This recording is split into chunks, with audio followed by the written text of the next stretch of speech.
What it do? It's your boy T-Lee, and I'm back with another crazy video. Today we're gonna be reacting to this, these chilling true stories.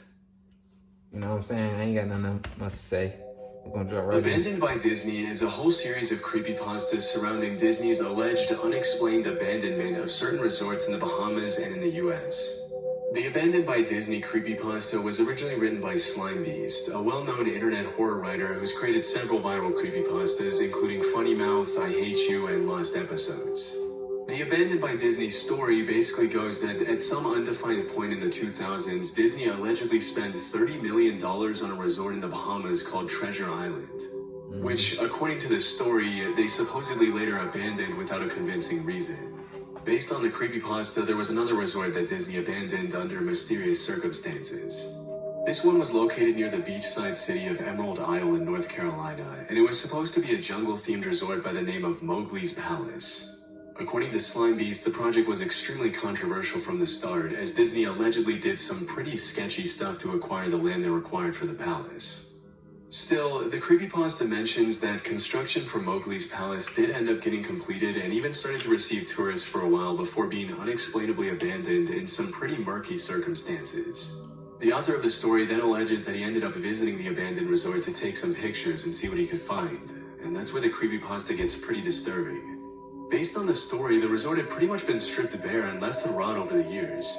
Most of the things that were big enough to take back from the resort had been stolen, leaving only desks, refrigerators, abandoned statues, other miscellaneous objects, and the buildings themselves to show for the once functional Mowgli's Palace.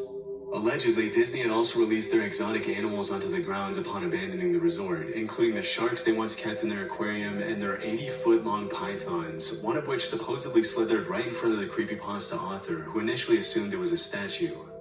Disturbingly, the creepypasta mentions that dozens of walls, staircases, and objects lying around the resort had been spray-painted with the words "Abandoned by Disney," possibly by disgruntled employees who were fed up with Disney's sketchy doings.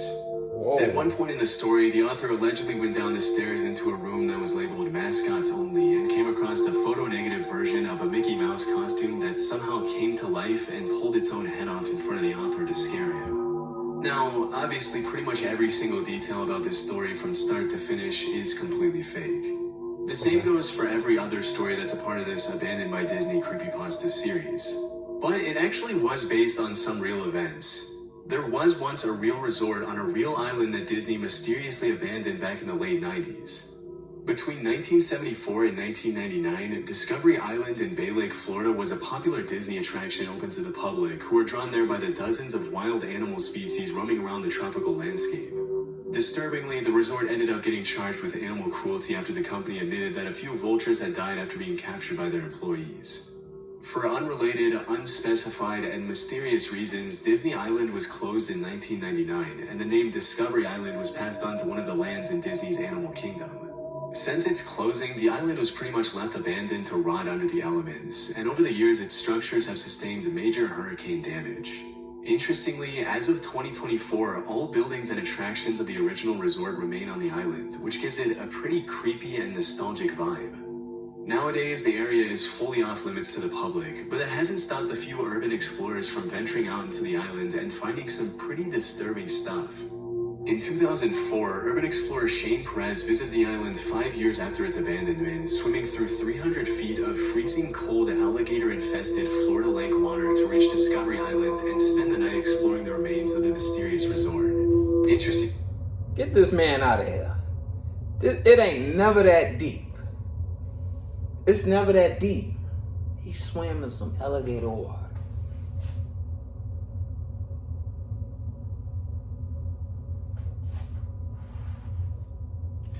During their visit, Shane and his friends discovered that several lights throughout the island were still somehow working.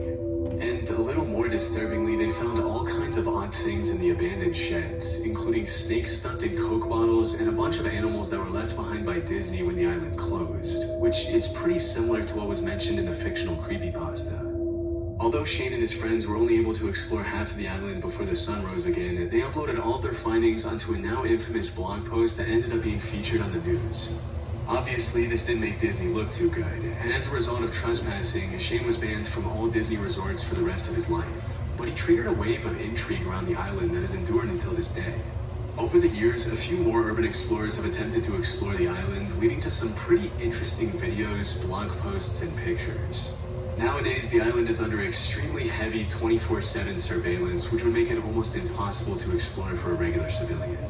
Still, the abandoned island turned creepypasta was one of the dozens of things that have irreparably damaged the public's perception of Disney, as it's pretty clear that behind the cute mouse costumes and the fairy tale facade, there's a bunch of stuff the higher-ups of the company definitely don't want the public to see.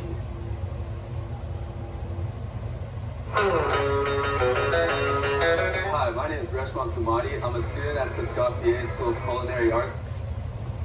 The Smiling Man. In April 2012, a Reddit user named Blue Title posted a story titled The Smiling Man. The story basically goes that at some point in 2012, Blue Title went for a solo walk in the middle of the night in Seattle, Washington after his roommate had fallen asleep. At some point in the evening between the hours of 1 a.m. and 2 a.m., he saw a strange-looking man dancing at the other end of the street. In the user's own words, it was a strange dance, similar to a waltz, but he finished each box with an odd forward stride. I guess you could say he was dance walking, headed straight for me. At first, Blue Title tried to walk past him, giving the man as much space as possible to avoid coming into contact with him, but the guy just kept dancing closer and closer. What's most disturbing about the account is the way the user describes the man's appearance. Based on the original post, the man was tall and lanky, wore an old suit, and had an extremely eerie expression on his face. His eyes were wide open and his head was tilted back to look at the sky. Even more unsettling, his mouth was twisted into a forced-looking smile that seemed permanently fixed on his face. To make a long story short, the smiling man ended up chasing Blue Title for several blocks until the user eventually outran him and made it back to his apartment safely. There's a lot more detail to the chase, but I'm leaving out some of it for simplicity. Jamaican food, man, you know, 3 meals for your boy. Based on what was mentioned in the post, the user continued to live in that city for another 6 months and never went out on another solo late-night walk again. Now, this is usually the kind of story that you would read and immediately dismiss as fake, but the Smiling Man is one of those posts that there's no good reason to believe it's not true. After the story was posted, the Smiling Man turned into something of an urban legend and became a classic creepypasta, often being featured in horror forums and even being turned into multiple different viral short films over the years. Still, the original story was not designed to be a creepypasta as it came to be over time. The author has continued to insist it's real. For context, the Let's Not Meet subreddit, which is where the story was originally posted, was created for people to share their true accounts of scary in-person encounters they experienced firsthand. As per the guidelines of the subreddit, no fictional or paranormal stories are allowed, and any indication that a story was made up usually results in the post being immediately removed. All this to say that the Let's Not Meet admins make a big effort to keep the subreddit clean from any kind of stories that are obviously fake. Okay. That's not to say that some fabricated stories don't slip through the cracks. Yeah, I was just about to say that. You know, sometimes stuff slip through though, but don't think the Smiling Man is one of them. Looking into Blue Title's activity on other subreddits, I found that they seem pretty honest and genuine, often discussing martial arts, music, and other topics unrelated to creepypastas and internet horror lore. The fact that the Smiling Man is pretty much the only story the user has told since opening his account in 2012 is a pretty good indication that it's true. On top of that, dozens of users over the years have claimed to have seen the Smiling Man themselves, and a lot of the times it's the original author himself who shows up in the threads to fact-check them and call them out when they're embellishing the story or fabricating details that are obviously fake. And sure, this is by no means 100% definitive proof that the Smiling Man was real, but I'm honestly inclined to believe that this actually happened.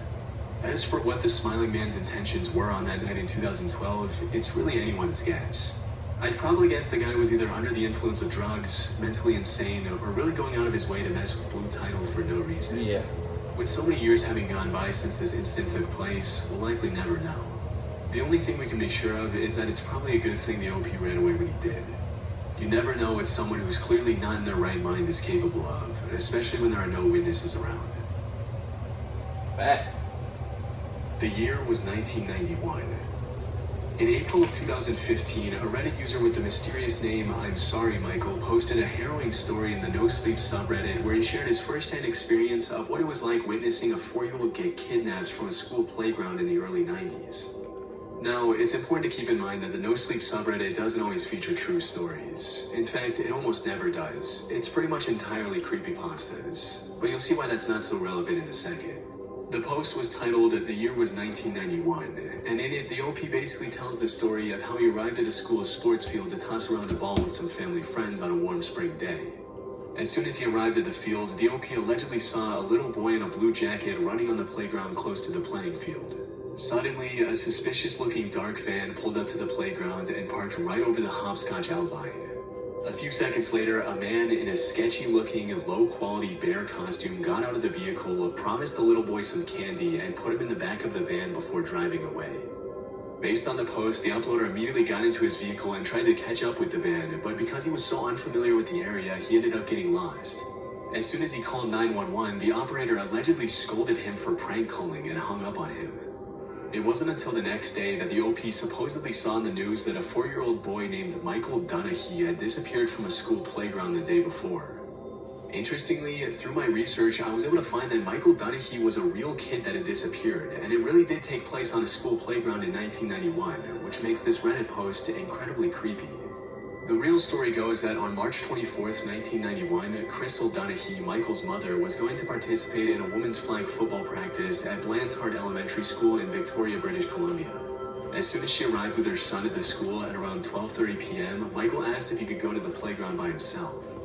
Immediately, Crystal felt that something wasn't right, but she let her son walk to the playground by himself under the condition that he had to stay there until his dad arrived at the school. Unfortunately, by the time his dad arrived, Michael was gone. A search was immediately launched, and Michael was officially declared a missing person. That day, the little boy had been wearing a blue hooded jacket, a Teenage Mutant Ninja Turtles t-shirt, rugby pants, and blue sneakers. But despite the massive search effort, which quickly became one of the largest police investigations in Canadian history, Michael was never seen again. Over the years, the cops have received over 11,000 tips on the disappearance, but none of them have led to anything significant. Strangely, even though there were dozens of people at the school field that day, there were no witnesses to Michael's disappearance. And the only thing that they could get out of a nearby passerby was that a man in his late 40s or early 50s with a brown van was seen near the playground around the time of the disappearance. Overall, a lot of the details from the official investigation match up perfectly with the Reddit post, but the majority of them were never confirmed by the cops. It's likely that the OP completely made this story up. But that doesn't change the fact that this is at least based on a real event that happened. Sadly, because the disappearance took place over 35 years ago, it's unlikely that Michael will ever be found at this point. I'm already browsing the internet all day, and if I'm getting an ad, we're getting paid, baby! Are you tired of seeing... Shut up. The Alice Killings. The Alice Killings is a Japanese urban legend according to which from 1999 to 2005, a series of brutal, unexplainable murders took place in multiple different towns in Japan. Based on the legend, each victim's life was taken in a very different fashion, and the only thing that tied the murders together was the fact that a playing card was found near or on the victims' bodies when they were found by cops or passersby. This man thinks he is the Joker? The legend mentions that on the playing cards, the killer would write the name Alice in the victim's blood. For example, one of the victims was allegedly buried in a shallow grave with a Queen of Clubs marking its entrance. Another card with the King of Diamonds was found crammed into the hand of another victim at a bar. Over time, people started putting their own twists on the urban legend, turning it into a creepypasta and adding all kinds of details to the original story, as usually happens online. But even though the specific details in the story of the Alice Killings are all fake, they're all based on a completely true story that's just as terrifying as the creepypasta. In 2003, an ex-military guy turned security officer in Madrid, Spain, named Alfredo Galán Centillo shot a 50-year-old man named Juan Francisco Ledesma in the head in front of his 2-year-old son. From there, Alfredo went on to kill another 5 victims over the next month, all of them picked completely randomly and for no good reason. After taking his second victim's life, he left a tarot card with an ace of clubs near the crime scene, after which, as you can probably guess, the media started sensationalizing the case, giving Alfredo much more attention than he deserved. And thanks to that, he went on to kill another 4 victims and severely injure another 3, often leaving tarot cards at the scene to fit the picture the media had made of him. In addition to the cards, the killer did have a particular MO in the way he took his victims' lives. All of them were shot at point-blank range, and all of them were picked at random, unlike most serial killers who often stalk and get to know their victims before taking their lives. On July 3rd, 2003, the playing card killer, as he quickly became known, turned himself into the police in a severely intoxicated state, immediately confessing to the string of murders that had taken Madrid by storm. So y'all already know, put the full video below. It ended up cutting off because of low storage and stuff. Yeah, I'm gonna have to get that fixed, man. But I appreciate y'all for watching. Make sure y'all stay tuned for more crazy videos. You know, subscribe, turn on that post notification bell, follow me on all social medias below. You already know we're on the road to 100K, and I'm out.